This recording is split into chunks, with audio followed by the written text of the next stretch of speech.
The fifth divine institution is the nation. In Genesis chapter 11, God revealed why he is against one world government. In the days before the incident at the Tower of Babel, the whole world spoke one language. A mighty dictator arose who was defiant against God. His name was Nimrod, which means, we will revolt. He led all of civilization into a false religion based on astrology. He defied God's order for mankind to spread out and fill the earth. Instead, Nimrod organized them into one society around a false religion. They built an astrological observatory that we call the Tower of Babel on the plains of Shinar, which is in what we call modern Iraq. This was their rallying point in defiance of God. Here's God's judgment about this situation. Genesis chapter 11 verse 6 says, "The Lord said, Behold, they're one people, and they all have the same language. And this is what they began to do. And now nothing which they purpose to do will be impossible for them." The point of this divine institution is that God recognizes that mankind has a fallen nature. So the best way to keep that nature from being organized into evil through the leadership of a one-world dictator is to set up checks and balances so that not all nations will fall under control of an evil leader at the same time.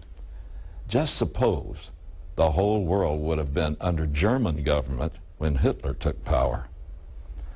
The concentration of power into the hands of a few always ends in tyranny. As it has been rightly said, power corrupts, and absolute power corrupts absolutely. God is a realist and understands the corruptibility of man's fallen nature.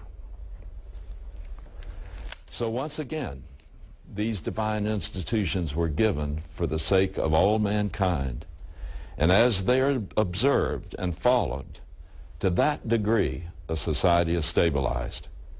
When I return, I'll show you why I believe we're witnessing the decline and fall of America.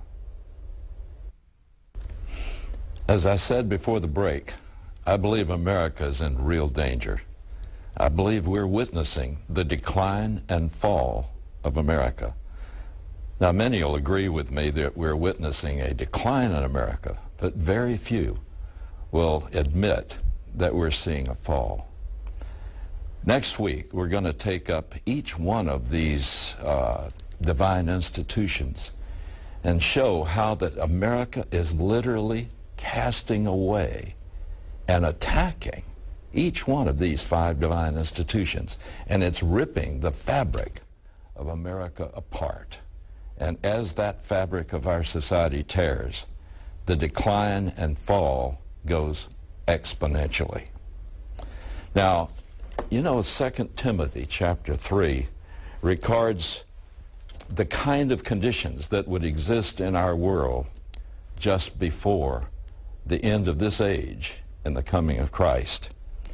It says, "But realize this, that in the last days perilous times will come, for men will be lovers of self." Now notice how each one of these reflects a rejection of the divine institutions and that results from that. It says, "Men will be lovers of self, lovers of money, boastful, arrogant, revilers, disobedient to parents." See the breakdown of discipline in the home. "Ungrateful, unholy, unloving," are without natural affection. And certainly we see that with murder within the family, and we see that with abortion, destroying our own children. "Without natural affection, irreconcilable, malicious, gossips, without self-control," which should have been taught to a child who was left to his own ways.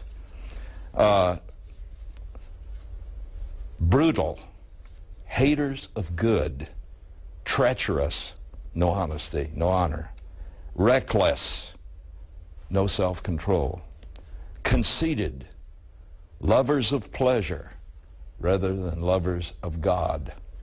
And you see, it's not talking about lovers of Jesus. It's talking about lovers of God. At least through the divine institutions, they could have learned that there is a God. Holding to a form of godliness, although they have denied its power. Avoid such men.